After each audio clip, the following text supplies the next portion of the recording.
عليكم ورحمة الله وبركاته.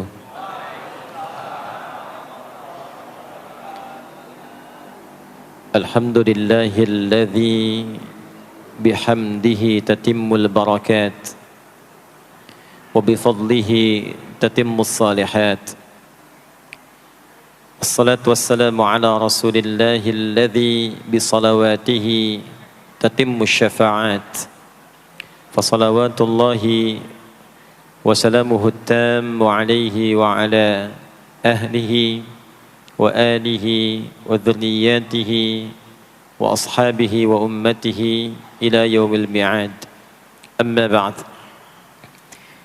فيا أحباب الله وأحباب رسوله صلى الله عليه وسلم، أوصي نفسي وإياكم بتقوى الله فقد فاز المتقون. فلا تموتن إلا وأنتم مسلمون. فقال تعالى: يا أيها الذين آمنوا اتقوا الله حق تقاته ولا تموتن إلا وأنتم مسلمون. Yang kami hormati para asatidzah, para ulama, keluarga besar di pengurus Masjid Raya Pondok Indah, baik di yayasan, di masjid, dan semua yang terlibat dalam kemakmuran masjid ini, semoga senantiasa diberkahi dan diberikan kemuliaan oleh Allah Subhanahu wa taala. Tidak disebutkan sifat pemakmur masjid di dalam Al-Qur'an kecuali dengan sifat-sifat yang terbatas. Karena ayatnya pun dibuka dengan adatul hasri, huruf pembatas. Ditemukan di Quran surah ke-9 At-Taubah di ayat yang ke-18. Innama ya'muru masajidallahi. Jika ada ayat Al-Quran dibuka dengan kata innama, adatul hasri, huruf pembatas, maka hukumnya hanya berlaku atau terbatas pada yang disebutkan di ayat saja, tidak keluar dari situ. Saya beri contoh bandingan dulu. Zakat itu dikeluarkan dan disalurkan hanya untuk 8 golongan. Tidak boleh keluar dari 8 golongan itu. Kenapa tidak boleh di luar 8 golongan itu? Karena ayat pengeluaran zakat dibuka dengan kata innama. Quran surah 9 At-Taubah di ayat ke-60. Innamas sadaqatu. Zakat itu hanya boleh dikeluarkan untuk golongan berikut. Jadi di luar golongan itu tidak menerima zakat. Nanti ada skema lain seperti infak, sedekah umum dan sebagainya. Ayat pemakmur masjid dibuka dengan kata innama, memberikan kesan bahwa tidak setiap orang memiliki satu kecenderungan, satu nikmat, satu keinginan untuk berkontribusi memakmurkan masjid. Di dalam bidang apapun, program atau tahapan apapun. Ada yang bertugas mengelola, ada yang bertugas untuk membangun, ada yang bertugas mensupport kegiatan, ada yang bertugas untuk bisa berkontribusi di aspek-aspek lainnya. Nah, semua itu kata Allah adalah kalangan terbatas. Jadi kalau Allah sudah berikan satu spesialisasi tersendiri dan dinilai oleh Allah sebagai golongan yang spesial, maka manfaatkan status itu sebelum nanti bertukar atau selesai tugasnya dan kembali kepada Allah insyaallah dalam kemuliaan. Man amana billahi wal yaumil akhir. Man amana billahi wal yaumil akhir. Orang-orang yang diberi kesempatan memakmurkan masjid itu, kata Allah, harus menyatukan dulu visinya sebelum membuat program. Jadi sebelum membuat program di masjid, satukan dulu visinya. Visinya untuk mendapatkan ridha Allah. Proyeknya akhirat, untuk membawa bekal pulang saat akan dihisab. Jika semua kepentingannya lillah, semua karena Allah, maka apa yang kemudian Allah tunjukkan, orang-orang itu akan menjadi istimewa di hadapan Allah, lalu mulai membuat program dari kenikmatan salat yang khusyuk, wa aqamas shalah, pengelolaan harta yang bisa bermaslahat atau kepentingan-kepentingan agama dan sosial, wa ataz zakah, walam yakhsha illallah, dan semua fokusnya karena Allah. Fa'asa ulaika ayyakunu minal muhtadin, maka orang-orang yang beraktivitas demikian insyaallah akan digolongkan pada golongan orang-orang yang mendapatkan kemuliaan dan petunjuk dari Allah Subhanahu wa taala. Semoga kita semua termasuk dari bagian ayat yang disebutkan tadi. Bapak Ibu sekalian, tadi banyak disampaikan tentang kemuliaan dan kegiatan waktu subuh.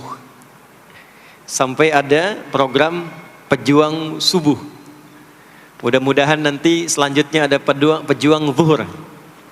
Setelah itu pejuang asar. Setelah itu pejuang maghrib. Lalu disempurnakan dengan pejuang isya. Ada apa di waktu subuh?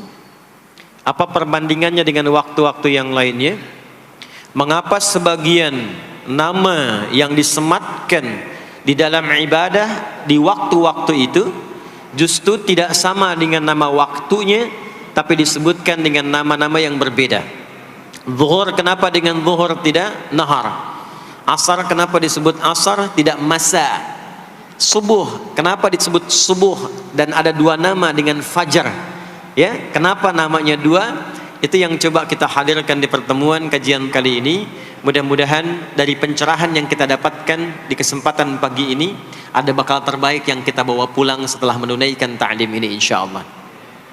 Tidak cukup dengan amin, kita mulai dulu ya.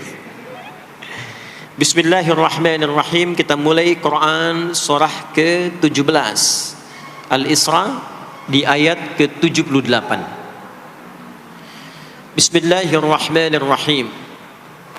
Aqimis salata liduluki syamsi ila ghasaqil laili wa qur'anal fajr inna qur'anal fajri kana mashhuda. Aqimis salat, tunaikan oleh kalian salat dengan sempurna, dengan benar. Penting dicatat, setiap ada perintah menunaikan salat dalam Al-Quran yang salatnya dimaknai sebagai ibadah formal, bukan bermakna doa biasa. Jadi ada salat yang bermakna umum, yaitu doa. Jadi doa itu disebut dengan salat.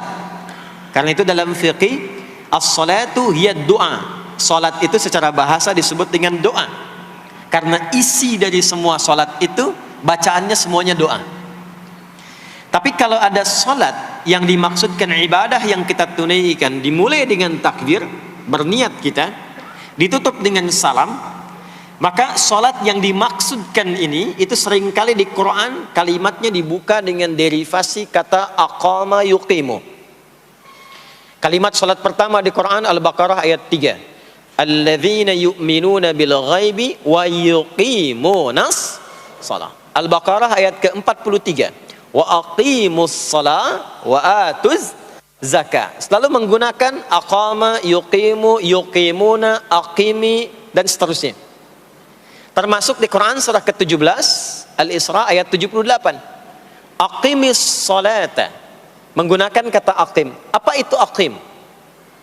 Aqama, yuqimu, yuqimuna, aqim itu artinya menunaikan dengan sempurna, sesuai dengan ketentuan yang diberlakukan, tegak sempurna. Jadi ketika Allah meminta kita menunaikan salat, salat yang diinginkan itu kata Allah bukan salat biasa saja, bukan sekedar bertakbir kemudian ditutup dengan salam. Ada ketentuannya, ada aturan-aturannya. Karena itu ketika Allah meminta kita menunaikan salat, setelah menggunakan kata aqim, aqimu, yuqimuna, kalimat salatnya menggunakan alif lam. Kalau Bapak Ibu cek silakan, rata-rata ada alif lamnya. Ya, tidak berdiri sendiri. Alladzina yu'minuna bil ghaibi wa yuqimunas shalah, ada alif lamnya. Wa aqimus shalah wa atuz zakah. Wasta'inu bis sabri was shalah, ada alif lamnya. Nah, alif lam itu diantara fungsinya dalam bahasa Arab, ada yang berfungsi sebagai ta'rif. Ta'rif itu seperti artikel the dalam bahasa Inggris. Ya, car itu banyak di luar, mobil. There are so many cars outside. Itu banyak sekali kendaraan di luar. Tapi kalau kita katakan the car, ya, yang ini bukan yang lain. As-shalah, kenapa menggunakan alif lam? Memberikan kesan yang diinginkan itu salat yang sesuai aturannya, salat yang sesuai dengan ketentuannya.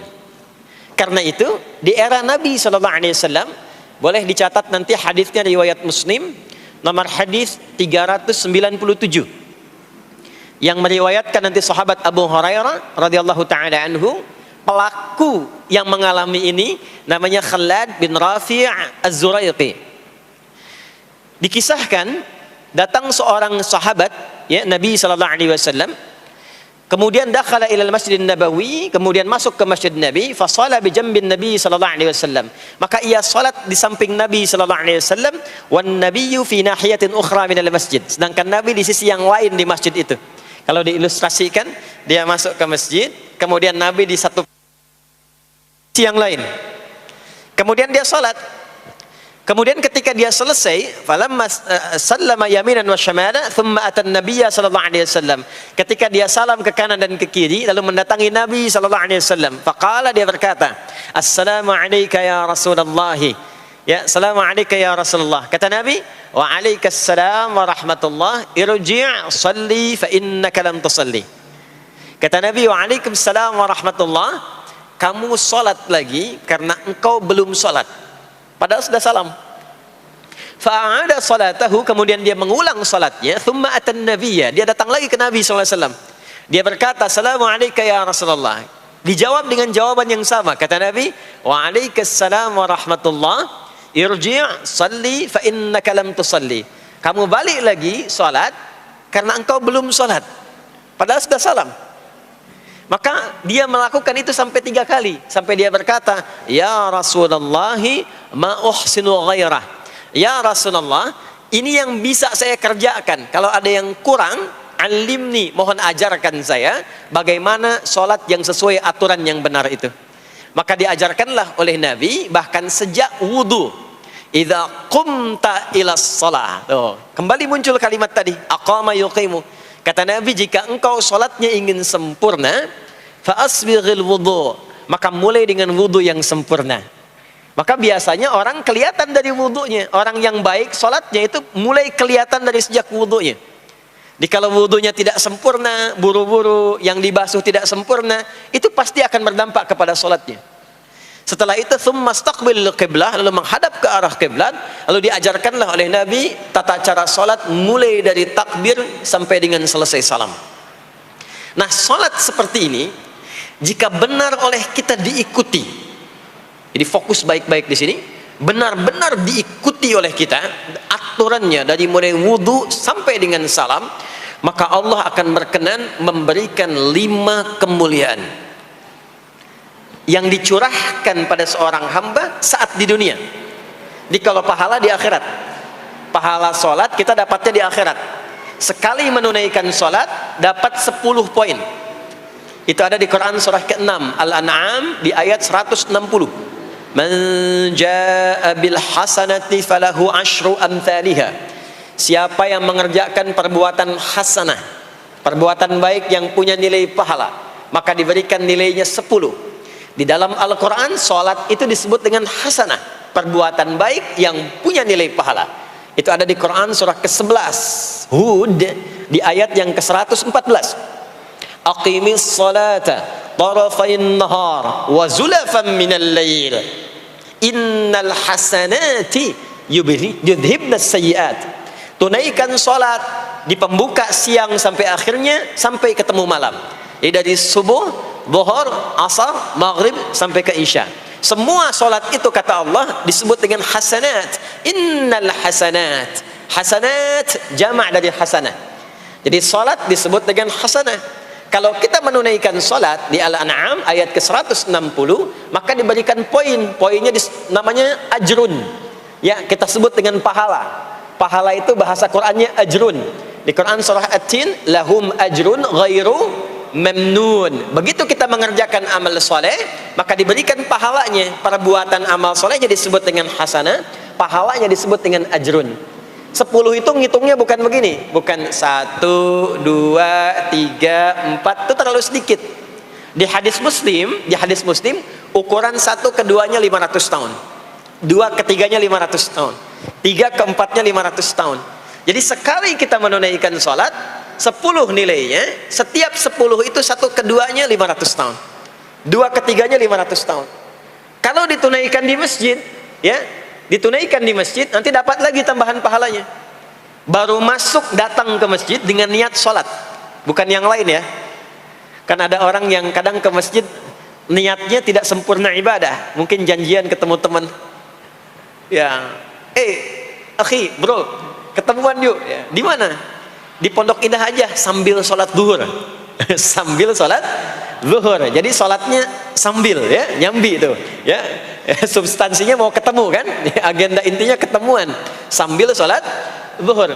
Nah, kalau kita niatkan mutlak untuk ibadah, apapun itu, mau sholat, mau baca Quran, mau i'tikaf, itu baru datang, baru menginjakkan masjid, masuk dengan kaki kanan, baru datang, itu sudah dicatatkan 25 kebaikan. Belum apa-ngapain. Jarak satu keduanya tadi 500 tahun, dua ketiga 500 tahun. Kalau dilakukan sholatnya berjamaah, maka dapat tambahan 27, kalikan 27. Sudah dapat 10 kali 27 berapa tuh? Ya, 270. Setiap satunya kalikan 500 tahun. Maka sholat di masjid itu bukan main-main. Itu kelihatannya nanti dua. Saat sakaratul maut, pahala itu ditampakkan. Jadi pahala itu bukan sekarang. Pahala itu saat kita pulang. Nanti begitu akan meninggal, ditampakkan itu, ya, pahala yang telah kita kerjakan itu dalam bentuk amal yang diridhoi oleh Allah. Makanya orang-orang yang rajin beramal saleh, ya, hasanahnya banyak, itu hidupnya tenang. Karena dia merasa tenang, jiwanya pun tenang. Ketika pulang pun dia berada dalam ketenangan. Itu yang menjadikan dia kadang senyum. Ada orang yang akan meninggal itu senyum. Ya, sedang baca Quran, ada yang sedang duduk, ada yang sedang ngaji, ada yang sedang sholat. Saking tenangnya, panggilannya pun tenang. Quran surah 89 ayat ke-27 sampai ayat 30. Ya ayyatuhan nafsul mutmainnah, hei jiwa-jiwa yang tenang, irji'i ila rabbiki radiyatan mardiyah, cepat pulang, aku sudah ridha dengan amalmu, engkau pun akan ridha dengan pemberianku. Fadkhuli fi ibadi, masuk golongan hambaku. Ibad itu jama' dari kata abdun. Abdun itu adalah nama bagi hamba yang senantiasa memperbanyak ibadah. Ketika dia ibadah punya hasanat, maka dikonfirmasi saat pulangnya, ditampakkan hasanatnya, ditampakkan hasil pahalanya. Itu yang menjadikan, pernah dengar Sayyidah Asyah, Siti Asyah? Siapa beliau? Istrinya Fir'aun kan? Ya, kan ada kisah viral dalam Al-Quran. Ketika beliau akan dieksekusi oleh Fir'aun, la'natullahi alaihi, Fir'aun itu akan mengadab, akan menghukum istrinya sendiri, Sayyidah Asyah. Ketika akan disiksa dan sudah diikat dalam tiang itu, akan disiksa, maka beliau berdoa, Siti Asyah itu, dan doanya diviralkan di Al-Quran. Rabbi bnili indaka baitan fil jannah wa najjini min fir'auna wa amalih. Ya Allah, aku telah berislam, mempertahankan akidahku saat ini sampai dengan sekarang. Maka mohon ya Allah, berikan kepadaku anugerah di surga nanti, bangunkan satu istana di surga, dan selamatkan aku dari buruknya siksa Fir'aun, sehingga menjadi tanda bagi orang-orang yang akan beriman, bahwa beriman itu menyenangkan. Maka apa yang terjadi? Saat sakaratul maut itu ditampakkanlah oleh Allah istana di surganya, maka dia tersenyum. Dalam senyum itu Fir'aun kan gak ada imannya, jadi gak ada koneksinya. Maka mulai menghardik, kata Fir'aun, ini perempuan mau dieksekusi kok malah senyum. Dia nggak tahu kalau dalam keadaan itu surganya sedang ditampakkan, istananya ditampakkan.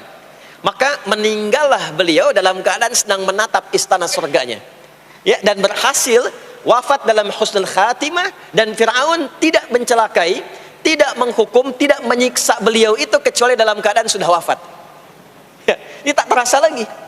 Itulah orang-orang yang saleh, orang-orang yang punya banyak hasanah, ditampakkan sakaratul mautnya, lalu dihisab, nanti baru dikonfirmasi.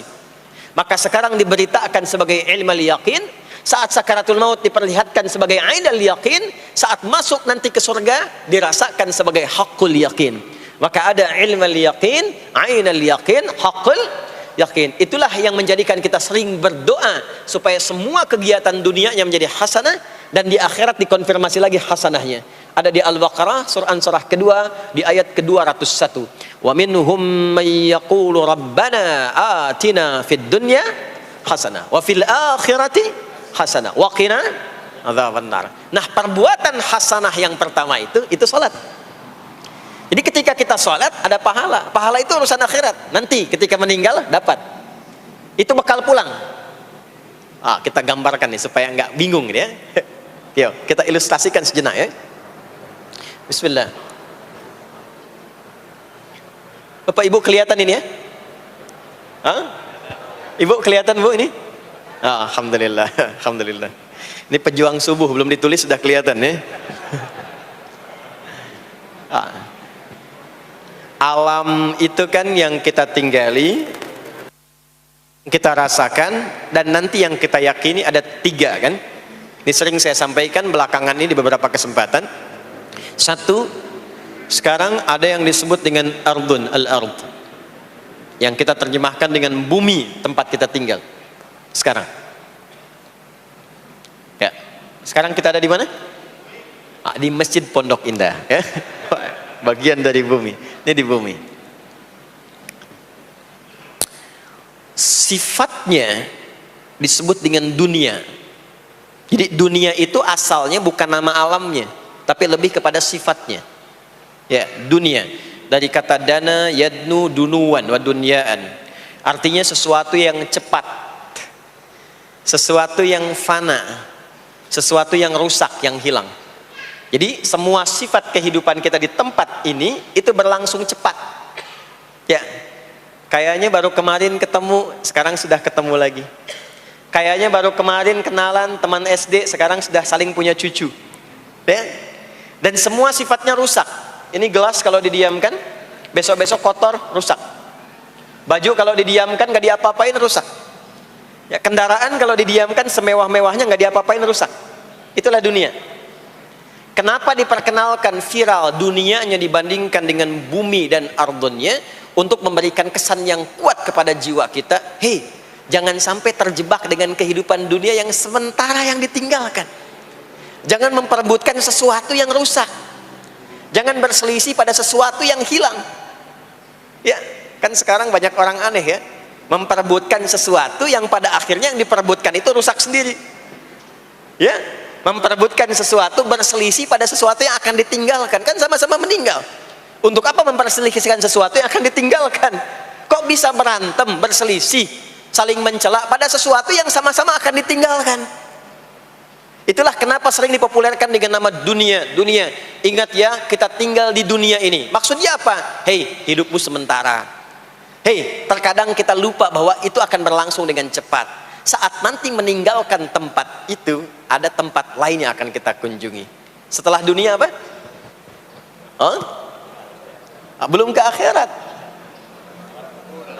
Ada waiting room dulu. Nah, sini ada waiting room. Tempat nunggu sementara sebelum nanti ke alam yang ketiga. Namanya disebut dengan kubur. Afala ya'lamu idza bu'thira ma fil kubur. Surah apa itu? Surah Al-Adiyat, surah ke-100 di ayat yang ke-9. Namanya kubur. Sifatnya disebut dengan barzakh. Ya, alamnya barzakh. Bainahuma barzakhul la yabghiyan. Barzakh itu pemisah. Bukan alam yang sesungguhnya berkehidupan, bukan. Sementara aja pemisah dari alam yang lain. Jadi sekat yang tak nampak sekatnya, tapi memisahkan dua yang berbeda, itu disebut barzakh. Bapak Ibu, kalau kita pernah lihat di lautan, atau orang diving menyelam ke laut, atau kita lihat misalnya suka ada program di YouTube ya tentang lautan itu, kan air yang tembus ke laut itu dari mana-mana kan, dari sungai menyatu. Pernah lihat ada bagian lautan tertentu yang nggak nyambung tuh arusnya antara kanan dengan kirinya. Ikan yang di sini nggak bisa tembus ke sini, begitu ke sini balik lagi, sini balik lagi. Nah itu barzakh namanya. Barzakh pemisahnya, nggak kelihatan tapi memisahkan dua bagian yang tidak menyatu. Bainahuma barzakhul la yabghiyan. Alam ini kenapa disebut barzakh? Karena dia memisahkan antara kehidupan di bumi dengan sifat dunia dengan kehidupan di alam yang ketiga, namanya akhirat. Akhirat. Kalau sudah ada taknya, ada akhir, ada akhirat. Kalau sudah ada taknya di ujung, itu artinya ujung sesuatu yang gak ada awal lagi setelah itu. Ya sudah berakhir di situ. Ya. Jadi kalau di sini meninggal, masuk ke sini. Di sini selesai, ke sini ke akhirat. Tapi kalau di akhirat ini ujungnya nggak ada meninggal lagi, ya, nggak ada wafat lagi, nggak ada meninggal lagi. Jadi nggak usah update status kalau di sini, statusnya akan abadi. Kalau di sini masih berpindah-pindah, ya, mau status apapun dunia akan ditinggalkan. Begitu selesai pindah ke sini. Di sini mulai sama. Yang pejabat, yang pengusaha, pebisnis, ya, yang diplomat, yang macam-macam sampai ke sini mulai sama. Almarhum. Nanti bedanya dihisab, begitu sampai sini statusnya akan diraih sesuai dengan amalan yang ada di sini. Nah, mohon izin, mohon maaf, kalau di sini yang semua kita kerjakan, aktivitas kita disebut dengan amal, pekerjaan kita yang melahirkan bekal itu, ya, maka tuntutannya cuma satu, amal saleh. Pastikan semua amal perbuatan yang kita kerjakan soleh. Soleh itu artinya dipandang baik oleh Allah, singkatnya begitu. Kalau makan dengan cara yang soleh, yang Allah senangi. Minum yang soleh. Berpakaian yang soleh. Bekerja yang soleh. Maksudnya kalau Anda cari pekerjaan, cari yang dibenarkan oleh Allah. Jangan bekerja dengan korupsi, jangan bekerja dengan cara menyogok, jangan bekerja dengan mempopulerkan riba misalnya. Kalau makan yang saleh, jangan makan yang haram, jangan makan hasil dari pencurian, itu namanya saleh. Kalau kita kerjakan semua aktivitas kita, pekerjaan semuanya saleh, maka tadi dia akan punya nilai. Nilai itu yang disebut dengan hasanah. Ya. Hasanah ini punya poinnya yang disebut dengan ajrun, yang kita kenal dengan pahala, yang tadi saya terangkan. Nah ini hasanah, ajrun, hasanah ini yang ikut ke alam kubur nanti. Yang ininya tidak amalnya. Contoh, gampangnya begini. Saya tunjukkan, ini ada minuman. Ya. Minum itu kan aktivitas standar, amal standar untuk menghilangkan haus. Siapapun bisa minum. Mau yang beriman, mau yang belum beriman. Saya sering katakan belum beriman dengan harapan sama-sama beriman sebelum wafat. Ya, itu adabnya. Maka bagaimana cara minum ini supaya menjadi saleh? Kata Nabi di hadis Al-Bukhari, perhatikan, idza quddimat ta'amu, kalau hidangan disajikan, mau makanan mau minuman, khudh bi yaminika ma yalik, ambil dengan tangan kananmu, thumma sammillah, aw iqra bismillahirrahmanirrahim. Maka sebelum diminum ucapkan bismillahirrahmanirrahim. Maka kalimat bismillahirrahmanirrahim itu yang akan menjadikan aktivitas minum menjadi hasanah. Dituliskanlah pahalanya, namanya ajrun. Minumannya itu selesai, itu masalah dunia. Hausnya hilang, keluar jadi kotoran, itu minumannya. Jadi gelasnya nggak ikut ke alam kubur. Ya, minumannya nggak ikut. Yang ikut apanya? Ini hasanahnya. Jelas sampai sini? Karena itu semua aktivitas yang kita kerjakan dalam berkehidupan itu pasti ada pedoman dalam Al-Quran dan hadis detailnya untuk membimbing semua aktivitas kita menjadi soleh. Pedoman itulah yang sering kita kenal dengan nama doa namanya. Nah. Silahkan Bapak Ibu cek, tidak ada satupun di dalam Islam aktivitas yang dikerjakan kecuali bersanding dengan doa di dalamnya. Coba cek ya. Bangun tidur sudah ada doanya? Sudah. Makan ada doanya? Berpakaian ada doanya? Dan kalau kita mau jujur, itu semua aktivitas doanya nggak sama. Bangun tidur dengan mau tidur sama nggak doanya? Bahkan urusan ke masjid nih, masuk masjid ada doanya nggak? Kakinya diatur kan? Kanan. Keluar masjid ada doanya. Doa masuk dengan keluar sama nggak? Beda. Ada yang mau ke toilet ya, masuk toilet, kakinya diatur nggak? Kaki apa masuknya? Kiri. Keluar? Ada doanya nggak? Nah, perkara ke toilet pun bisa jadi amal soleh. Karena semua yang dikerjakan dalam Islam itu bernilai. Allah itu ingin mendidik kita, jangan sampai melakukan sesuatu yang tidak ada manfaatnya. Dan kalau sudah ada manfaat, jangan tanggung. Jangan hanya jadikan kegiatan itu terbatas pada satu alam saja. Dunia dapat tapi alam kubur gak dapat. Dunia dapat tapi akhirat gak punya bekal. Gimana nanti pulang ke akhiratnya? Ya. Saya mau tanya sebentar. Maaf ya. Kita yakin nggak bahwa kita akan meninggal? Saya ulang, yakin nggak akan meninggal? Baik. Sekarang pertanyaannya, kalau sekiranya meninggal, pindah alam atau tidak? Pindah kan? Makanya diumumkan di Masjid Raya Pondok Indah, Inna lillahi wa inna ilaihi rajiun. Telah meninggal dunia, telah meninggalkan dunia. Artinya keluar dari sini. Sekarang kita pakai hukum dunia sebentar. Biasanya begini, kalau orang pindah tempat, walaupun ada di satu alam, itu pasti butuh bekal. Dan kadang bekalnya nggak sama. Contoh, nanti Ramadan, setelah itu masuk Idul Fitri. Biasanya ada mudik ya. Mungkin nggak mudik kalau nggak ada bekal. Saya sering perhatikan setiap tahun, orang itu mau mudik kalau ada bekalnya. Masya Allah, cuman motornya bebek, ya. Tapi kan bekalnya ada yang singa, ada yang sapi, ya.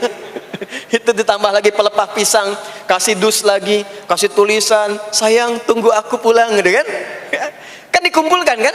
Dan saya pernah tanya, kenapa mas gak pulang? Gak ada bekal pak katanya. Jadi orang mau pindah tempat saja, itu perlu ada bekal. Anda kesini kalau nggak ada bekal nggak mungkin sampai. Sekarang kalau pindah dari Indonesia ke Singapura, sama nggak mata uangnya? Beda. Di Malaysia sama nggak?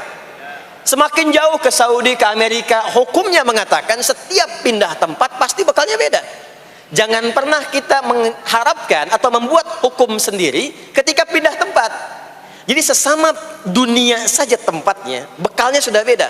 Sekarang Anda menginginkan pindah alam dari dunia ke kuburan, bekalnya pengen sama, mustahil.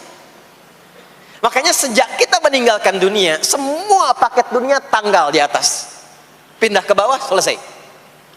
Nih bajunya ini nggak akan ikut nih, ganti. Ya namanya kafan kan, dan di kafan itu sudah nggak ada kantongnya. Coba dicek tuh, ada kantongnya nggak kan kafan tuh? Nggak ada. Dan ini nggak akan dibawa nih handphone yang bagus lagi dipakai ngerekam nih, nggak akan ikut. Ah saya mau dipakai aja, ntar kalau malaikat nanya man rabbuka, nih sudah pernah ikut kajian. Rombongan Ustaz Adi. Ya beda, ini beda alam. Maka yang ikut apanya? Yang ikut tuh hasanahnya, value-nya, nilai kebaikannya. Ini yang kita yakini, ini yang kita imani. Jadi mumpung masih ada kehidupan, perbanyak. Kalau dulu sadar banyak yang salah, sekarang sisanya ganti dengan yang soleh.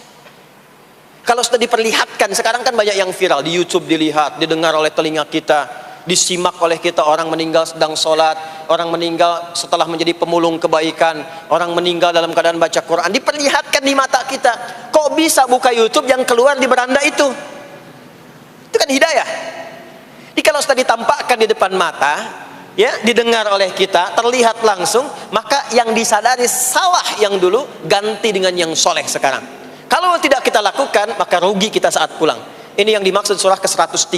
Wal asr innal insana lafi khusr illa alladhina amanu wa amilus salihat, amal saleh. Nah, ini nanti yang dibawa pulang ke sini. Ya, sini.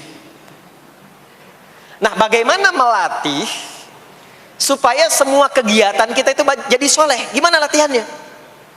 Karena nggak mudah untuk melakukan itu. Belum tentu bangun itu langsung soleh, itu belum tentu. Belum tentu kita makan itu mendapatkan sumber yang benar, dengan cara yang benar. Bagaimana melatihnya?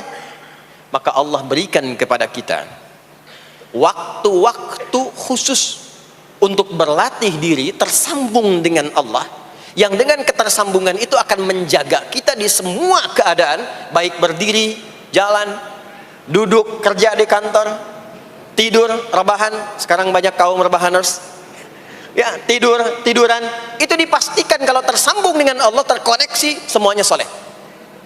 Karena kalau ingat, ya saya duduk ingat Allah, kalau ingat di pekerjaan ingat Allah, mustahil kita bisa menuliskan sesuatu yang Allah tidak sukai. Tambahin nolnya, ya, bikin paraf, tanda tangan pada proyek yang tidak benar, mustahil. Karena ketika sedang tanda tangan ingat Allah, ya. Nah, dalam bahasa Arab, sesuatu yang tersambung dengan kuat sehingga selalu menempel dan sulit terpisahkan, itu bahasa Arabnya disebut dengan silah. Dari wasala yasilu silah. Ibadah yang melatih kita untuk terus tersambung sehingga ingat pada Allah di setiap keadaan, yang dengan ingat itu menjadikan otomatis amal perbuatan kita ingin dipastikan diridhoi dan disukai oleh Allah sehingga berubah menjadi soleh. Ibadah yang melatih kita untuk mendapatkan itu disebut dengan solat namanya. Solat. Makanya solat disebut solat bukan hanya mengandung unsur doa, tapi latihan yang Allah berikan kepada kita untuk mengoneksikan diri kita sehingga dalam semua kegiatan kita ingat Allah. Itu yang dimaksud di Quran surah keempat An-Nisa di ayat ke-103. Ya. Fa idza qadaytumus salata, maka jika Anda telah tuntas mengerjakan salat, fadhkurullah. Ciri orang yang berhasil salatnya adalah dia mampu mengoneksikan dirinya dengan Allah. Makanya kalau sudah selesai salat, kita sudah ingat Allah. Nah, kalau belum ingat Allah, diminta coba ingat lagi. Selesai salat, jangan buru-buru meninggalkan tempat kita salat. Ingat dulu, sambungkan dulu, sehingga saat keluar dari tempat kita salat sudah ingat Allah. Bahasa Arabnya mengingat Allah itu disebut dengan zikir, zikrullah. Karena itu salat disebut dengan zikir. Buka Quran surah ke-20 Thaha ayat ke-14. Saya nggak akan keluar dari Quran hadis sehingga nggak bisa didebat. Nggak bisa didebat. Anda nggak bisa debat karena ini bukan pikiran, karena ini Quran dan hadis. Quran surah ke-20 Thaha ayat ke-14. Innani anallahu la ilaha illa ana fa'budni wa aqimis salata lidzikri. Salat disebut dengan zikir. Zikir itu artinya ingat. Makanya tadi saya katakan di awal, salat itu melatih kita supaya ingat Allah. Karena itu ketika kita salam, assalamualaikum warahmatullahi wabarakatuh, assalamualaikum warahmatullahi wabarakatuh, belum ingat kita kepada Allah, maka diminta zikir pasca salat. Setelah salat ada zikir kan? Dan zikir pertamanya apa? Hadis Muslim, astaghfirullah, astaghfirullah, astaghfirullah. Itu yang paling singkat. Kalau mau agak panjang, astaghfirullahalazim alladzi la ilaha illa huwal hayyul qayyum wa atubu ilaihi. Kenapa istighfar? Karena kita memohon ampun kepada Allah kalau dalam sholat tadi belum nyambung sama Allah. Karena ada orang yang saat sholat bukan ingat Allah, dia masih ingat dunia. Padahal dari sejak awal sholat sudah diminta buang urusan dunia ke belakang. Makanya kita bertakbir, itu ada kitabnya. Asrarus shalah, nadharat fi ma'anis shalah. Ketika Anda mulai bertakbir, takbir begini, Allahu Akbar. Kenapa mengangkat tangan gini salah satunya?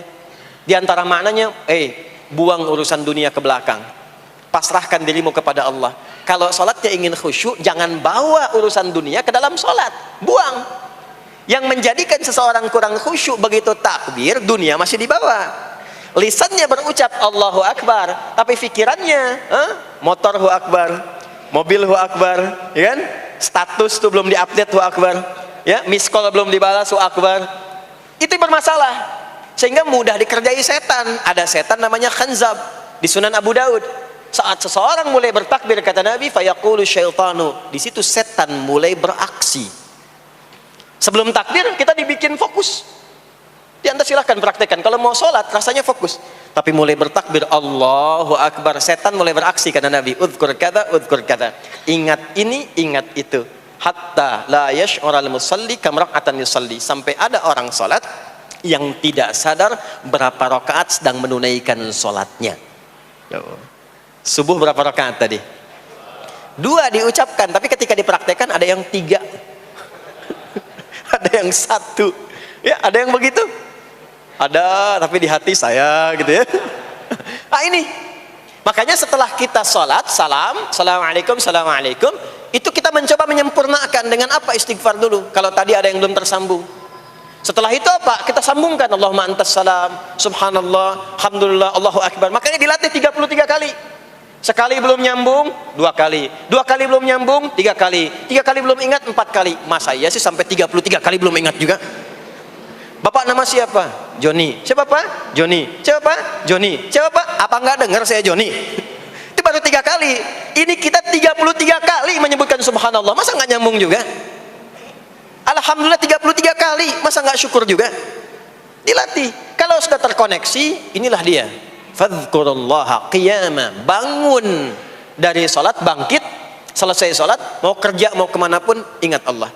Jadi nggak ada istilahnya keluar masjid tertukar sendal, tuh nggak ada. Ada di sini yang tertukar sendal?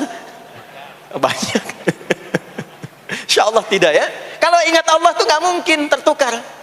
Jadi begitu Anda akan menggunakan, yang punya orang lain sadar tuh, astagfirullah, Allah mengawasi, bukan punya saya walaupun mirip. Ya, walaupun mirip. Ya, pakai yang punya kita, itu akan diarahkan. Tapi kalau nggak ingat ada yang mengawasi, nggak ingat ada yang lihat, nggak ingat akan dihisab. Mana ya tadi? Oh, ini dia, masya Allah, lupa saya. Pakai masya Allah lah gitu. Dia pakai yang paling bagus tuh. Pulang dia, padahal dia ke masjid tuh nggak pakai sendal. Pekerjaan juga begitu, nggak akan sembarangan ngambil yang bukan haknya, kerjakan proyek yang tidak benar. Demi Allah, kalau di Indonesia ini muslinya benar semua sholatnya, makmur. Wah, para polisi itu tenang tugasnya gitu, ya. Tentara juga nyaman, di pekerjaan tuh nggak usah ada CCTV, ya, nggak usah ada e-tilang, nggak usah ada kamera di jalan, ya kan? Ini karena kenapa? Latihannya nggak maksimal. Ini pentingnya sholat itu. Jadi semua menjadi amal soleh, semua jadi amal soleh. Begitu ingat Allah, maka berdiri ingat Allah, jalan ingat Allah, duduk ingat Allah, berbaring pun ingat Allah. Kalau sudah ingat Allah, pasti disebut nama Allah. Ini yang dimaksud hadis Nabi. Qala Rasulullah sallallahu alaihi wasallam, kullu amrin dhi balin la yubda'u fihi bi bismillahirrahmanirrahim fahuwa abtar. Setiap perbuatan yang baik yang dibenarkan oleh hati setiap hamba, lalu diikutkan bismillahirrahmanirrahim. Enggak mungkin orang nyebut bismillahirrahmanirrahim kalau enggak ingat Allah. Minum, bismillahirrahmanirrahim. Makan, bismillahirrahmanirrahim. Bekerja, bismillahirrahmanirrahim. Itu ketika dikerjakan langsung jadi hasanah. 10 poin. Ada pahalanya. Dan jangan dianggap ringan ya. Ini kalimat ringan tapi menentukan saat pulang, saat meninggal nanti. Nah, kalau enggak disebutkan bismillahirrahmanirrahim atau tidak bacakan doa yang menyertainya, maka jadi dunia saja, solehnya hilang, tinggal amalnya. Dibalasnya di dunia, akhiratnya nggak ada. Itu yang dimaksud Quran surah ke-25 Al-Furqan ayat 23. Wa qadimna ila ma 'amilu min 'amalin faj'alnahu haba'an manthura. Kalau ada orang berbuat baik di dunia tapi tidak disertakan niat akhirat, kami balas dunianya. Anda kerja belasan tahun, puluhan tahun untuk dunia aja, dapat gaji, dapat benefit, dapat penghargaan. Ada yang juara, ada yang dapat bintang, champion, ya, ada yang promosi jabatan, tapi niatnya untuk dunia. Allah adil, kata Allah, kerja keras dia untuk dunia, saya balas dengan balasan dunia. Tapi kalau diniatkan akhirat, dunia dapat, akhiratnya pun dapat. Kan kerjanya sama, etosnya sama, di tempat yang sama. Kita niatkan akhirat, gak ada ruginya. Begitu meninggal, dapat. Beruntungnya dan bersyukurnya kita sebagai muslim, kita itu lengkap informasinya. Urusan kubur ada informasinya, akhirat ada informasinya. Silahkan komparasikan dengan informasi dan sumber manapun. Ditemukan nggak yang informasi detail seputar kubur, seputar hisab, seputar kiamat, seputar surga, seputar neraka? Cuma di Islam. Itu yang kita syukuri, supaya kita siap-siap. Bukan sekedar dibaca. Baca ada pahalanya, tapi siap-siap ada konsekuensi kebaikannya. Ini balik ke sini. Karena itu saya katakan dari awal, pertama Bapak Ibu sekalian, sholat itu menjadi ibadah paling pokok karena dia akan mengantarkan kita pada konektivitas yang kuat dengan Allah Subhanahu wa taala. Ini poinnya. Kalau sudah nyambung dengan Allah, bukan cuma jadi amal soleh. Orang-orang yang tersambung dengan Allah di semua aktivitas kehidupannya, maka akan mendapat jaminan langsung dari Allah Subhanahu wa taala yang memudahkan semua urusan hidupnya. Mudah sukses, mudah bahagia, mudah tenang. Semua kemudahan yang kita raih dalam konteks kebahagiaan, ketenangan, kesuksesan itu kalau digabungkan semua maknanya, berubah katanya menjadi falah. Apa namanya? Falah. Falah itu bahagia, sukses, nyaman. Kalau dibuka kamus English Arabic misalnya, falah itu bahasa Inggrisnya success and happiness. Bukan cuma bahagia, bahagia dan sukses. Bukan cuma sukses, karena ada orang sukses belum tentu bahagia. Saya sering tanya yang ini nih, dan biasanya para ibu yang juara menjawabnya itu. Ya, pilih mana? Kaya tapi gelisah, atau miskin tapi tenang? Miskin tapi tenang. Sukses tapi gelisah, ya, atau miskin tapi tenang. Sukses tapi tenang, ya. Sukses dan bahagia. Nah, sukses dan bahagia itu bahasa Arabnya falah. Ini poinnya. Falah. Ah, sekarang coba kita dengar baik-baik. Cek telinganya masih ada nggak tuh? Cek telinga masih ada nggak? Setiap hari, di setiap pergantian waktu dalam sehari. Pergantian waktu sehari itu ada 5. Dari mulai subuh, ke siang, zuhur, ke sore, asar, mau habis sore menjelang malam, maghrib, muncul malam, isya. Itu setiap hari 5 kali berganti waktu diperdengarkan oleh Allah. Hambaku, kamu harus bahagia. Hambaku, kamu harus sukses. Apapun pekerjaanmu, sukses. Apapun aktivitasmu, harus bahagia.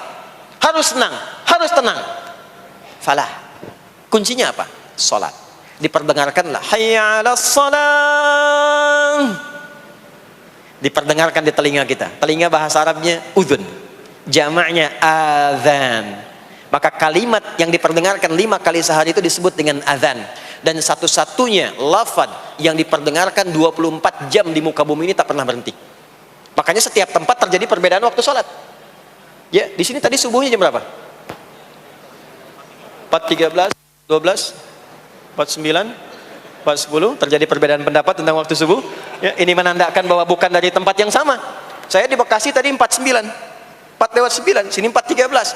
Jadi setiap detik, setiap menit, ini adzan, sana adzan, ini adzan, sana adzan, terus bersautan. Dan kalau kita dengarkan sedunia itu dari beda waktu, 24 jam diperdengarkan. Hayya 'alas shalah, ayo salat. Kenapa mesti salat ya Allah? Hayya 'alal falah. Dengar tuh baik-baik kata Allah. Salat akan mengantarkan engkau pada kebahagiaan. Salat mendekatkan engkau pada kesuksesan. Salat mengantarkan engkau pada kedamaian. Makanya kalau orang salat pasti tenang hatinya. Kalau nggak percaya silakan. Salat itu diantara manfaatnya mendatangkan ketenangan. Salat mendatangkan kesuksesan. Karena itu salat bukan hanya ibadah yang diwajibkan pada umatnya Nabi Muhammad SAW saja, tidak. Semua nabi dan rasul yang pernah bertugas di bumi itu semuanya salat dan meminta umatnya salat. Hanya memang kita yang paling sempurna menunaikannya, caranya. Ya, dulu umat nabi-nabi lain juga salat. Contoh, Nabi Musa salat. Nanti diviralkan di Quran surah ke-20 Thaha ayat 14. Nabi Isa alaihi salam yang paling dekat ke Nabi Muhammad 600 tahun sebelum Nabi lahir, itu salat. Beliau salat. Diviralkan di Quran surah 19 Maryam ayat 31 sampai 33. Ya, sampai ke 33-nya wa ja'alani mubarakan aina ma kuntu wa awsani bis shalah. Salat. Siapa lagi?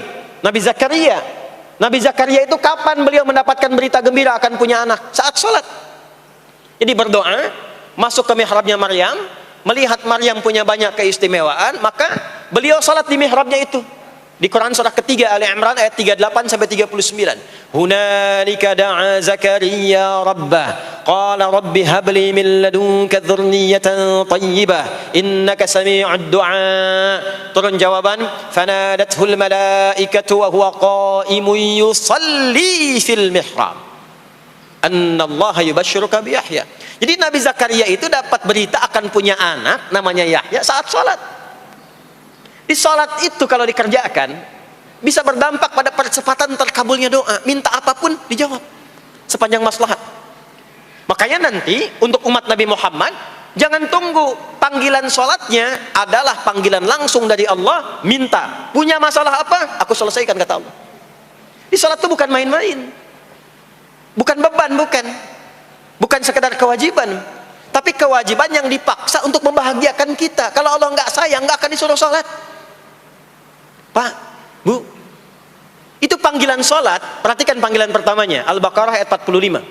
Wasta'inu bis sabri was salah. Kata Allah, hei hambaku, kalau engkau punya masalah, sabar dulu, terima. Karena aku titipkan masalah itu kepadamu untuk meningkatkan kualitas hidupmu, bukan ingin membebanimu. Dan tidak mungkin aku uji engkau dengan masalah itu kecuali engkau mampu mengatasinya. La yukallifullahu nafsan illa wus'aha. Nah sekarang bawa itu lewat sholat, minta solusi kepada Allah. Terima dulu dengan sabar. Setelah itu belajar untuk meningkatkan kualitas hidup, dan bawa lewat sholat, minta solusi. Ternyata saat kita menunaikan sholat Itu diperintahkan oleh Allah. Minta, punya masalah apa? Makanya kita katakan, begitu Allah perintahkan wasta'inu bis sabri wassalah. Hei, kalau punya masalah terima dengan sabar, minta tolong, minta solusi kepada Allah lewat salat. Maka ketika kita minta, kita robah kalimatnya dari wasta'inu, kata perintah, menjadi bentuk permohonan, fi'il mudhari. Iyyaka na'budu wa iyyaka nas. Itu ketika Anda mengucapkan iyyaka na'budu wa iyyaka nasta'in, fikihnya begini, ucapkan di lisan, hadirkan dalam hati dan pikiran kita masalah apa yang sedang kita rasakan. Minta kepada Allah solusinya. Minta. Ini bukan sekedar diucapkan. Karena hadis qudsinya berbunyi begini, hadis qudsinya. An Abi Hurairah radhiyallahu ta'ala anhu qala Rasulullah sallallahu alaihi wasallam qala Allah azza wa jalla, Allah berfirman. Saya langsung saja ke bagian kalimat iyyaka na'budunya. Idza qala al-'abdu, kalau seorang hamba berkata dalam salatnya, iyyaka na'budu wa iyyaka nasta'in, ya Allah, sekarang hamba salat kepadamu, ibadah hanya kepadamu, seperti yang kau perintahkan. Maka hamba memohon kepadamu, ya Allah, seperti yang kau janjikan. Wa iyyaka nasta'in.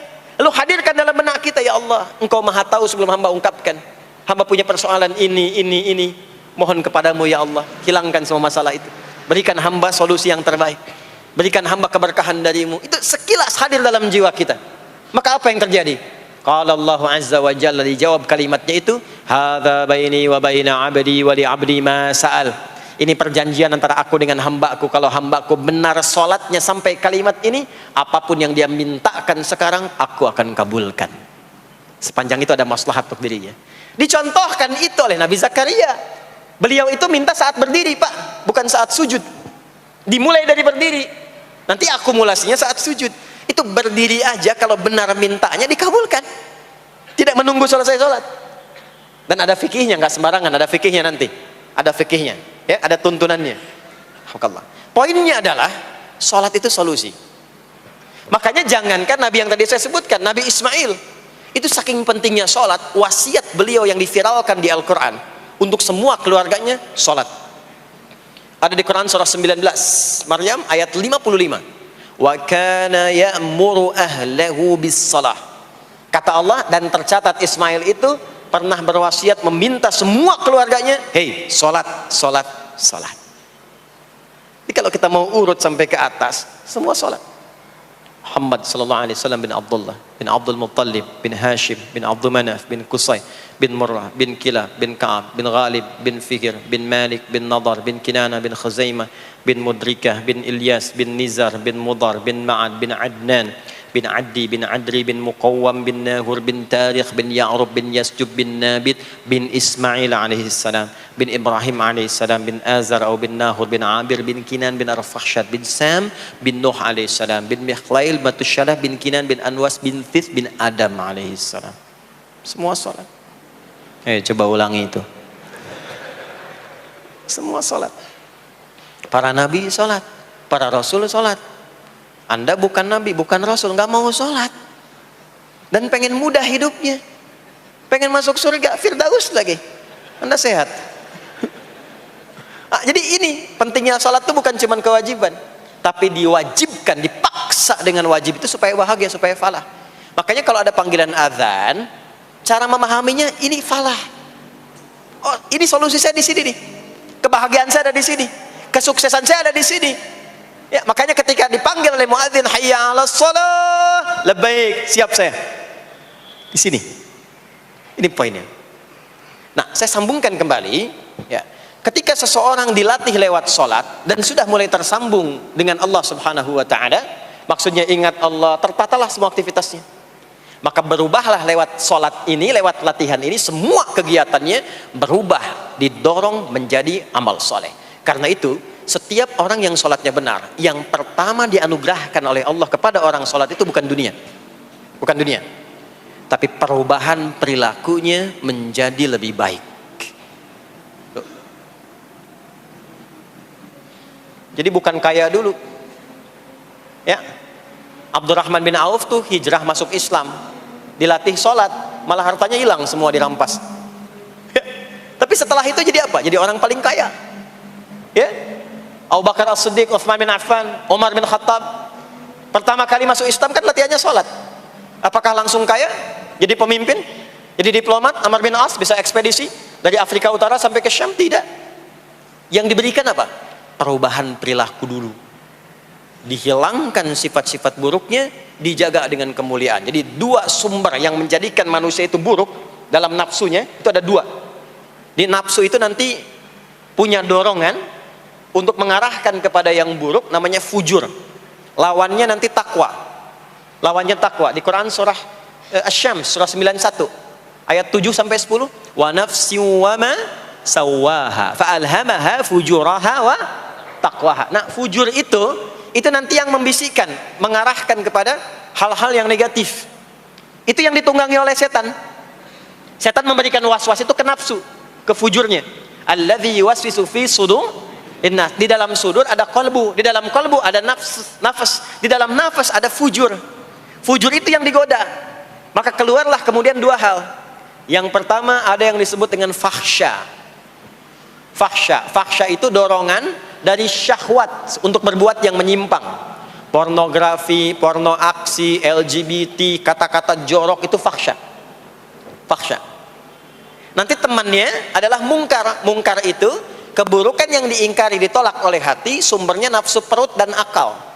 Mencuri itu mungkar, merampok itu mungkar, korupsi, membunuh, menipu itu mungkar. Jadi sumber keburukan itu cuma dua. Kalau bukan fahsya itu mungkar. Orang yang sholatnya benar, maka parameternya itu, ukuran pertama kali dia dapatkan adalah ditutupnya oleh Allah, dijaganya oleh Allah keadaan nafsunya, sehingga dia tidak dikontrol oleh perbuatan fahsya dan mungkarnya. Maka aktiflah sinyal takwanya. Takwa itu lawan nafsu. Makanya nanti kaitan takwa dengan nafsu sama-sama disebutkan.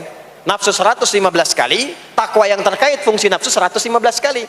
Takwa digembosi, ya, diwaswasi oleh setan, setan disebutkan 88 kali. Takwa disupport oleh malaikat. Malaikat di Quran disebutkan 88 kali. Ini bukan ilmu tak-atik, hitung sendiri aja kalau mau. Itu menarik tuh. Karena sama, kalau Anda mendengar suara adzan kan ada bisikan kan? Cepat, sudah adzan, siap-siap.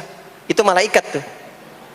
Tapi begitu selesai adzan, la ilaha illallah, tenang, baru adzan, belum qomat. Itu setan. Terus dua-duanya tuh ya memberikan bisikan, yang satu mensupport dan seterusnya. Yang paling menarik adalah kalau sholat kita benar, maka sinyal takwa aktif. Makanya amalan takwa pertama itu sholat. Setelah beriman, amalan takwa pertama sholat. Al-Baqarah ayat 2 dan 3, dzalikal kitabu la raiba fi hudal lil muttaqin. Siapa muttaqin, orang takwa di situ? Ayat 3-nya, alladzina yu'minuna bil ghaibi wa yuqimunas sholat. Jadi kalau sholatnya aktif, takwanya aktif, sinyalnya aktif, sinyal itu yang akan menutup fahsya dan mungkar. Maka turunlah Quran surah ke-29 ayat ke-45. Utslu ma uhiya ilaika minal kitabi wa aqimis shalah. Kita hafal tengahnya, innas salata tanha 'anil fahsya'i wal munkar. Maka kalau orang sholat tidak akan berbuat fahsya, tidak ada lagi yang melambai laki-laki. Allah, ini ada laki-laki yang laki-laki, perempuan-perempuan. Nggak ada lagi tontonan-tontonan pornografi, yang jorok-jorok, yang kotor-kotor. Nggak ada lagi kata-kata kotor di lisan itu, karena lisannya dilatih untuk mengucapkan yang baik-baik. Allah, sami Allahu liman hamidah, subhanallah, alhamdulillah, Allahu akbar. Makanya pasca sholat tuh berubah. Maaf ya, Allah tidak memberikan kepada Nabi Muhammad SAW tongkatnya Nabi Musa, mukjizatnya Nabi Isa, apalagi Nabi Ibrahim dan selainnya. Tapi Allah turunkan Al-Quran kepada Nabi Muhammad SAW, lalu dipraktekkan Quran itu pertama lewat sholat. Anda tahu apa yang terjadi? Nabi Muhammad itu diutus oleh Allah dalam lingkup masyarakat yang sangat terbelakang dan hatam kriminal. Jadi kriminalnya bukan dikerjakan, hatam. Dan nyaris tidak kenal kebaikan, makanya disebut dengan jahiliyah. Kalau Bapak Ibu tanya di zaman Nabi, ya maaf, ada pezina? Bukan cuman ada, hatam, perfeksionis zinanya. Itu.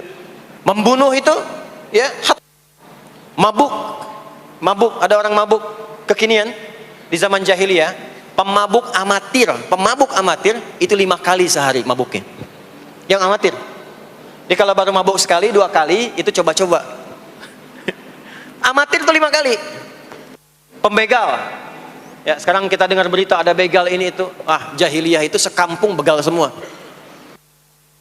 Kampung Gifar. Tapi Allah menghendaki Rasulullah latih lewat salat. Apa yang terjadi?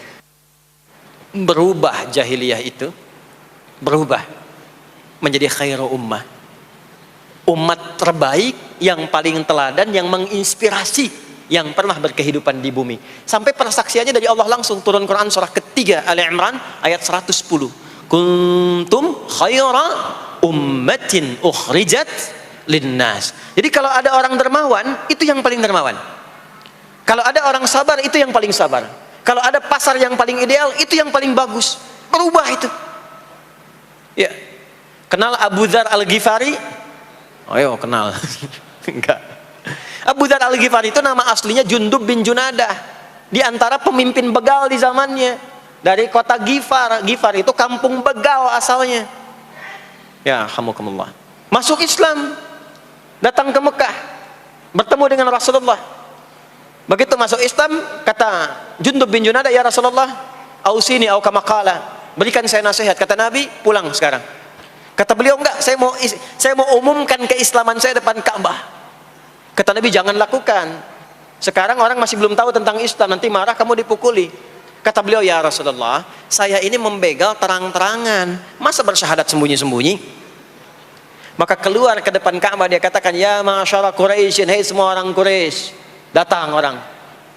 Usyhidu bi annahu la ilaha illallah wa anna Muhammadar Rasulullah. Aku bersaksi, syahadat la ilaha illallah Muhammadar Rasulullah. Kalian mau apa? Dipukulin sampai pingsan. Sampai ketika akan diteruskan, ada riwayat mengatakan datang Sayyidina Ali bin Abi Thalib, ada yang mengatakan Sayyidina Hamzah, ya, bin Abdul Muttalib radhiyallahu ta'ala anhuma jami'an. Datang menyampaikan, jangan teruskan. Kalau ini meninggal, ini wafat, kita akan celaka karena kafilah kita akan lewat desa Ghifar. Kalau lewat Ghifar gak akan berhasil niaga kita, katanya. Ya, karena akan dihabisi semua ini orang Ghifar. Maka dibiarkan pergi, pulang. Tahu apa yang terjadi? Begitu Nabi hijrah ke Madinah, dikagetkan dengan suara kaki yang berdecak kencang, bang bung bang bung bang bung. Ternyata ada berita gembira, sekampung begal Ghifar itu masuk Islam semuanya, berubah jadi baik. Untuk menginspirasi generasi kemudian, maka dipopulerkanlah oleh beliau kunyahnya dengan nama daerahnya. Sayalah Abu Dzar Al-Ghifari. Al-Ghifari itu maksudnya apa? Dulu saya ini berasal dari Ghifar, kampung saya kampung begal. Cuma karena saya masuk Islam, diajarin sholat, diajarin baik, sekampung baik semua. Ya. Makanya orang-orang Arab setelah itu, bahkan non-Arab, kalau datang memperkenalkan daerahnya. Imam Al-Bukhari, itu nama aslinya bukan Al-Bukhari. Nama aslinya Muhammad, punya bapak namanya Ismail, punya kakek namanya Ibrahim, kakek buyutnya Al-Bughirah, yang buyutnya Al-Bardizbah, tinggal di kecamatan Ju'fah, Kabupaten Bukhara, Provinsi Khorasan, sekarang negaranya Uzbekistan. Karena berasal dari Bukhara, datanglah beliau kemudian ke Arab, sekarang ke Jazirah, ke Mekah, ke Madinah, memperkenalkan, saya bukan orang Arab, saya dari Bukhara. Rumusnya tambah alif lam di depannya, ujungnya tutup dengan i. Al-Bukhari, saya dari Bukhara. Diperkenalkan, maksudnya apa? Islam sudah masuk ke tempat saya, orang-orangnya sudah baik, orang-orangnya sudah khusyuk. Itu memperkenalkan. Orang tua kita Syekh Yasin dari Padang, maka diperkenalkan Syekh Yasin Al-Padangi. Syekh Ahmad Khatib dari Minangkabau, Syekh Ahmad Khatib Al-Minangkabawi. Syekh Abdul Somad dari Palembang, Syekh Abdul Somad Al-Palembangi. Syekh Nawawi dari Banten, Syekh Nawawi Al-Bantani.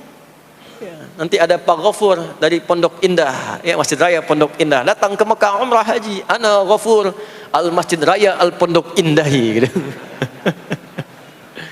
Itulah salat. Jadi salat itu merubah keadaan kita lebih baik. Itulah sebabnya kenapa 5 waktu, karena Allah inginkan di setiap waktu kita jadi orang baik, di setiap waktu kita bahagia, setiap waktu selesai persoalan. Datang masalah subuh, ya, antara subuh ke zuhur kan ada masalah tuh. Nggak mungkin ada orang dari subuh ke zuhur nggak punya masalah, tuh nggak mungkin. Tuh wajahnya udah kelihatan tuh. Ya, makanya kita datang ya menghadap kepada Allah, minta diselesaikan, minta diberikan taufik, sujud kita. Diberikanlah solusi. Zuhur ke asar ada masalah, datang saat asar. Asar ke maghrib punya masalah, datang. Makanya semua ulama dulu seperti itu. Al-Bukhari itu menuliskan kitab sahihnya itu 16 tahun. Setiap satu hadis akan ditulis, sholat dulu. Sholat dulu. Begitu tenang, nyaman, baru tuliskan. 16 tahun. Itulah sholat. Nah, dari sekian waktu yang 5 kali itu, ada waktu yang spesial. Waktu spesial inilah yang ingin saya bahas, yang tadi disampaikan dalam pengantar sambutan. Jadi ini inti yang mau saya katakan. Ini barusan muqaddimah tuh. Barusan muqaddimah. Baik. Kan kita sholat berapa kali sehari? Kita hitung. 1, subuh. 2, zuhur. 3, keempat, yang kelima, isya. Berapa jumlah rakaatnya? 17. Baik ya. Itu nomor telepon untuk koneksinya. Koneksi kita dengan Allah nomornya catat ya. 24434. Ya. Kalau ditanya berapa nomor koneksi dengan Allah? 24434. Subuh 2, zuhur 4, asar 4, maghrib 3, isya 4. 5 waktu kan? Baik. Di 5 waktu ini kita dijaga, diinginkan menjadi hamba yang baik, bahagia, nggak lekat dengan masalah, tuntas semua. Saking sayangnya Allah sama kita. Kalau nggak sayang nggak disuruh sholat. Itulah sebabnya ketika diperintahkan menunaikan waktu sholat, diberikanlah gambaran waktunya. Tapi yang jadi persoalan kita sekarang yang akan dibahas, di antara sekian waktu itu, ada waktu-waktu yang spesial. Ada waktu-waktu yang spesial. Dari mulai subuh ke isya itu, ada yang dispesialkan oleh Allah karena ada bonus berlipat di dalamnya. Waktu apakah itu? Mari kita bacakan dulu mulai dengan Quran surah kedua ayat 238. Paling kanan sebelah atas di mushaf standar. A'udzubillahi minasyaitonirrajim. Bismillahirrahmanirrahim. Mohon izin saya agak lambatkan sedikit ritmenya karena ini inti yang mau kita bahas. Tadi muqaddimah makanya saya percepat ya. Hafizu 'alas salawati was salatil wusta wa qumu lillahi qanitin. Hafizu. Kalau Bapak Ibu lihat mushaf terjemah, diterjemahkannya dengan jagalah. Jagalah itu ihfazu, hafidha yahfaz. Tapi kalau ada alif setelah hafizu, itu berarti fi'il madhinya, past tense-nya, akar kata kerjanya hafadha, yuhafidhu. Alifnya mufa'alah, bermakna saling. Jadi mengartikannya begini, hafizu 'alas salawati. Hei, hendaklah kalian saling menjaga waktu sholat. Kalau saling itu sendirian atau banyakan? Banyakan. Jadi kalau bapak di rumah ada 5 orang, bapak, ibu, dan 3 orang anak, maka jangan sholat sendirian pak. Ingatkan anaknya, ingatkan istrinya. Istri bangun duluan, ingatkan suaminya. Makanya waktu sholat itu, maaf, jangan cuma disandarkan pada azan yang kita dengar di masjid, harus hafal. Bahkan nanti gini, di Quran surah keempat ayat 103 itu, di ujung ayatnya, itu ada penanda ciri standar orang beriman. Maaf, kita tanya dulu nih, kita beriman tidak hari ini? Halo, beriman? Hati-hati ya, karena kata Nabi ada yang subuh beriman, sorenya sudah kufur tuh. Ya, yusbihu mu'mina wa yumsi kafira. Hati-hati ya. Yuk, apa ciri orang beriman tuh? Iman itu konfirmasinya bisa didapatkan satu melalui suara adzan. Adzan itu sama dengan penanda waktu sholat. Tahu dari mana iman itu bisa dicek dengan suara adzan? Quran surah ke-8 Al-Anfal di ayat yang kedua. Innamal mu'minuna alladzina idza dzukirallahu wajilat qulubuhum. Sungguh insan beriman itu ciri standarnya bisa dilihat. Kalau disebutkan nama Allah, ada konfirmasi iman dalam hatinya. Jadi iman itu letaknya di kolbu. Nanti konfirmasinya lewat suara adzan. dipanggil, disebutkan nama Allah. Makanya disebutkan nama Allah 5 kali dalam sehari untuk mengecek iman ada nggak dari subuh sampai isya. Ya, Allahu Akbar, Allahu Akbar. Ada getaran di hati kita, sudah azan. Nah, itulah iman. Itulah iman. Makanya orang yang punya iman dengan yang belum punya iman akan beda getarannya. Ini hanya dimiliki oleh orang yang punya iman saja. Yang belum punya iman nggak bisa, nggak punya itu. Allahu Akbar, Allahu Akbar. Surah apaan nih? Toanya kencang banget, ya. Tapi kalau orang beriman, Allahu Akbar, Allahu Akbar, ya Allah sudah adzan. Itu konfirmasi itu. Nah, nanti semakin tinggi imannya, bahkan ada yang orang sudah menunggu sebelum tiba waktunya. Tadi subuh jam 4:13 di sini. Ada yang nunggu dari jam 3, padahal belum dipanggil. Ya, masya Allah. Di Bekasi 4:09. Allahu Akbar, Allahu Akbar. Azan. Ingat dia. Nah, itu ciri beriman. Cuman imannya standar. Jadi bukan iman yang kuat. Standar. Kuat belum, lemah tidak. Allahu Akbar, Allahu Akbar. Jam 4:09. Jam 3 sudah bangun. Nunggu itu. Iman yang kuat. Masya Allah. Ada yang baru subuh dan nunggu isya. Tunggu.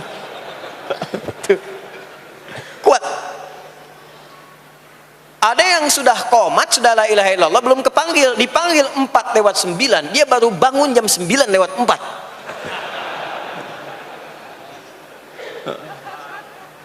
Tuh. Nah, ini iman lemah di bawah. Ciri standar karena dipanggil ingat, maka ciri standar orang beriman itu tahu waktu sholat. Harus tahu Pak, Bu. Itu standarnya. Itu ada di Quran surah keempat di akhir ayat 103. Inna salata kanat 'alal mu'minina kitaban mawquta. Kalau pakai terjemah balaghah itu bunyinya begini, sungguh orang beriman itu pasti tahu waktu sholat.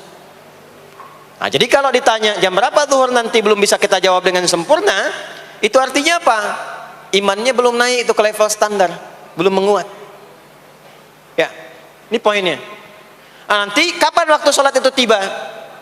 Kalau ada yang belum ingat, jangan dibiarkan tidak ingat. Makanya kata Al-Quran, saling menjaga ya waktu sholat itu. Jangan sampai di keluargamu, ada temanmu, kolegamu, bahkan tetanggamu itu nggak tahu waktu sholat. Bahkan nggak sholat, itu bahaya. Kalau memang sayang sama anak, ingatkan.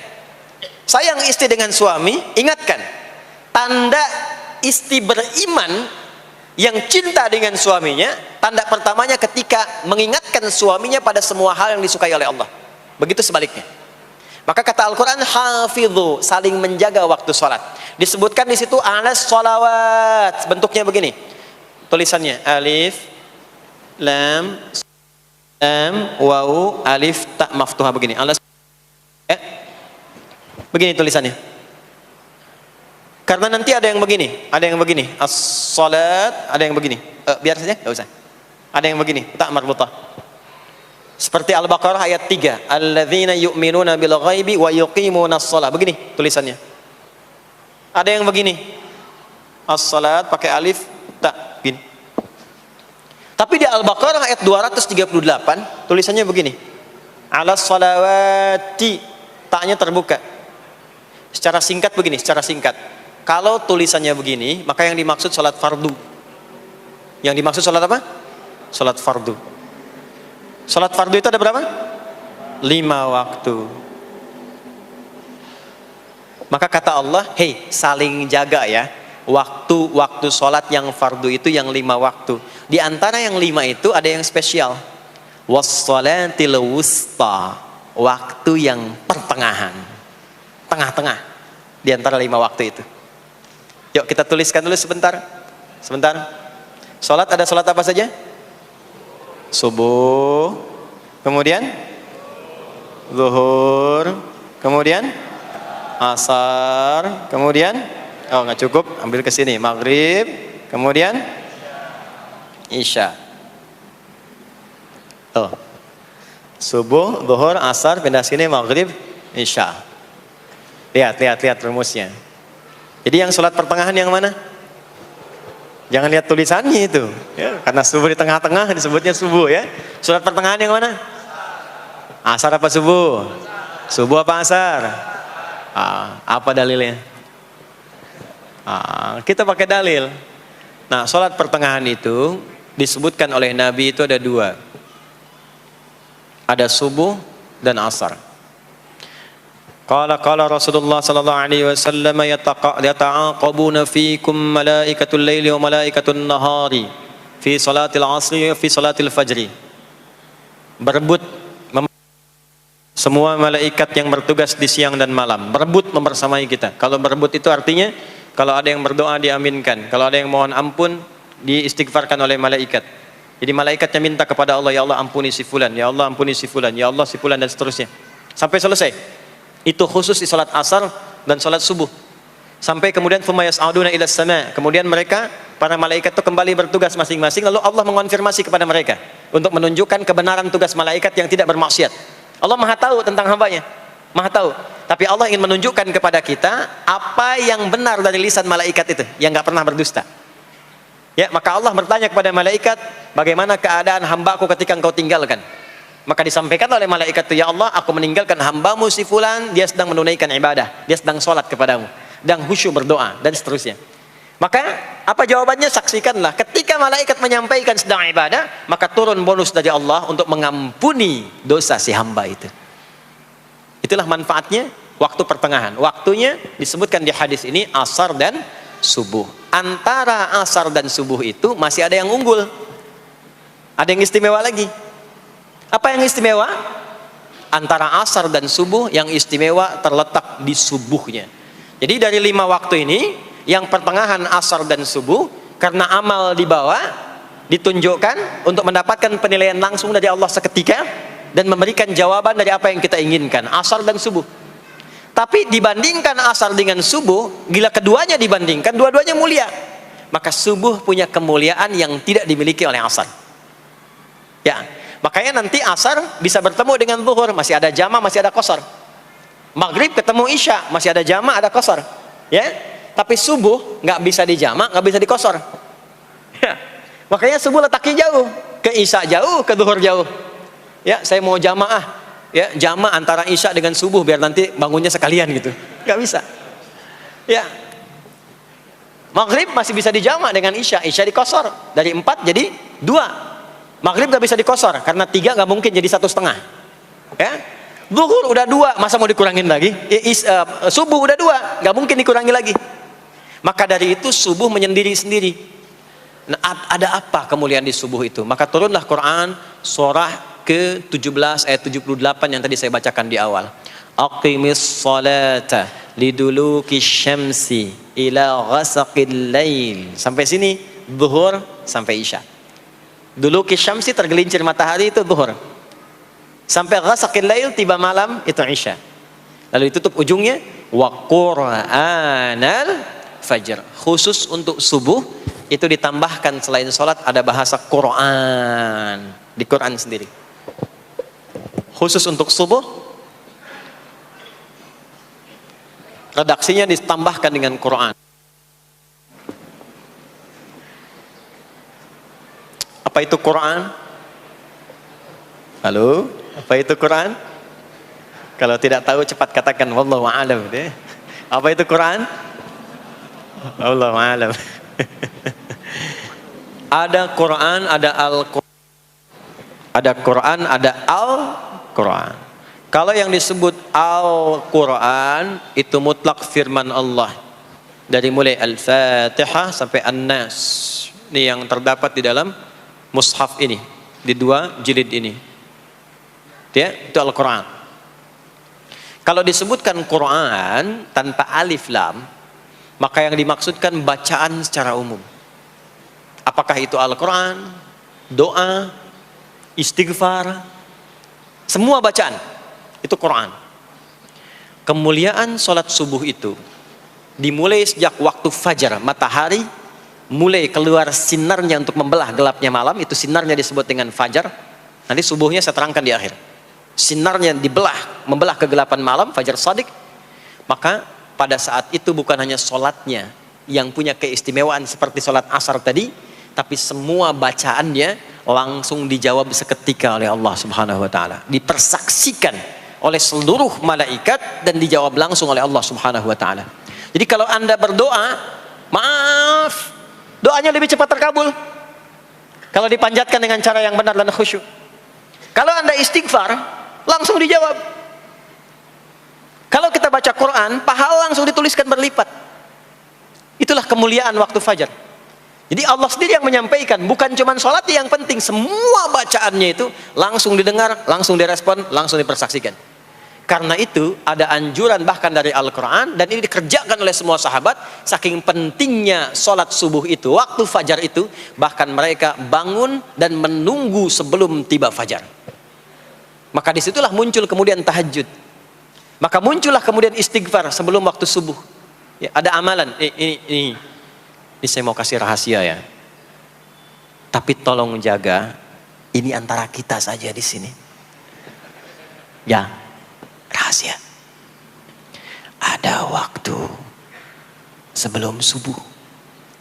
Cuman 15 sampai 20 menit kurang lebih. Ingat ya, kalau dikonversi sekitar 15 sampai 20 menit waktunya. Namanya waktu sahar. Sahar, jamaknya ashar. Jamak itu karena setiap hari oleh Allah dikasih itu. Sahar, jamaknya ashar. Rahasianya di mana? Bapak Ibu, ini waktu yang paling cepat untuk terkabulnya doa. Anda mau minta apa saja, hadisnya qudsi. Ibadi, kata Allah, hambaku, siapapun yang bermohon sekarang aku kabulkan, yang minta aku berikan. Wa man istaghfara liya ghafartu lah. Siapa yang minta ampunan, istighfar, aku ampuni dia sekarang juga. Baik, Bapak Ibu, begini saya tanya nih, kalau ditawarkan minta apa saja diberi, ya, terus minta ampun juga diampuni, pilih mana? Minta apa saja diberi, mau minta apa saja, atau mau minta ampunan istighfar, pilih mana? Jujur aja, kalau ada proyek nilainya 100 miliar, ya, ada utang 1 miliar belum ditutup, terus suruh minta apa saja diberikan, pilih mana? Minta 100 miliar potensi dikabulkan, atau minta diampuni dosa, pilih mana? Pilih salah satu, nggak usah dua-duanya. Oh, ada tawaran dikasih 100 miliar atau diampuni dosa, pilih mana? Ampuni dosa. Pelan banget ya. Kata ibu kalau bisa dua-duanya gitu. Coba, kalau ada rumus begini, Anda disuruh memilih apakah dunia dan seisinya atau memilih ampunan Allah, maka pilih ampunan Allah. Karena nanti ada rahasia yang kedua. Banyak rahasia ini. Ada rahasia istighfar. Istighfar itu kalau sudah menyatu dengan jiwa kita, sudah terbiasa, maksudnya biasa istighfar, dan jadi karakter, jadi kebiasaan. Bukan hanya pasca sholat, di mobil istighfar, di kantor masuk istighfar, sudah kebawa, udah refleks itu. Faidah keutamaan untuk orang yang rajin istighfar itu ada dua. Satu, diampuni dosanya oleh Allah, yang cirinya nanti akan dijaga dari maksiat. Ya, bukan maksum, karena maksum itu untuk para nabi, untuk para nabi dan rasul. Manusia nggak ada yang maksum selain nabi dan rasul. Maksudnya apa? Diberikan petunjuk oleh Allah untuk menjaga diri, sehingga ketika dosanya diampuni, dia nggak berbuat dosa itu lagi. Mata biasa melihat yang tidak baik, tobat, diampuni dosa mata itu, cirinya adalah mata nggak senang lihat yang nggak baik lagi. Itu dosa mata diampuni, ciri tobat diterima. Maka istighfar itu menggugurkan dosa-dosa dan menjaga kita dari perbuatan salah. Yang kedua, orang yang sudah terbiasa beristighfar, itu doa cepat dikabulkan, bahkan sebelum ia memintanya dan memohonkannya. Di sebelum melafazkannya, itu bisa terjadi Allah sudah mengabulkannya. Itulah kemuliaan istighfar. Nah, orang-orang yang istighfar menunggu waktu datangnya fajar, itu mendapatkan kemuliaan langsung dari Allah, sampai dikatakan di Al-Quran, disebutkan sebagai orang-orang yang akan menghuni taman surga yang sekarang sedang beraktivitas di dunia. Itu ada di Quran surah ke-51 ayat 15 sampai 18, yang istighfarnya di ayat 18. Ya, jaminan surganya ayat 15, 16, 17-nya tentang tahajud. Innal muttaqina fi jannatin wa 'uyun akhidhina ma atahum rabbuhum innahum kanu qabla dhalika muhsinin. 17-nya kanu qalilan minal laili ma yahja'un, bahkan nunggu waktu sahar, nunggu subuh, tahajud dulu. Kemudian 18-nya wabil ashari hum yastaghfirun, istighfar. Sampailah tiba dia waktu fajar subuh. Ya. Itu selesai dia istighfar, dapat kesempatan subuh, salat dulu 2 rakaat. Itu saking tingginya waktu itu, nilainya kata Nabi melebihi dunia dan seisinya. Masya Allah. Makanya muncul kemudian sabda Nabi, raka'atul fajri khairum minad dunya wa ma fiha. 2 rakaat subuh ini daripada dunia dan seisinya. Itu asalnya di sini. Jadi memang subuh itu masih diperjuangkan. Dan subuh itu generatornya, kalau subuh sudah bisa konsisten, yang lainnya ikut.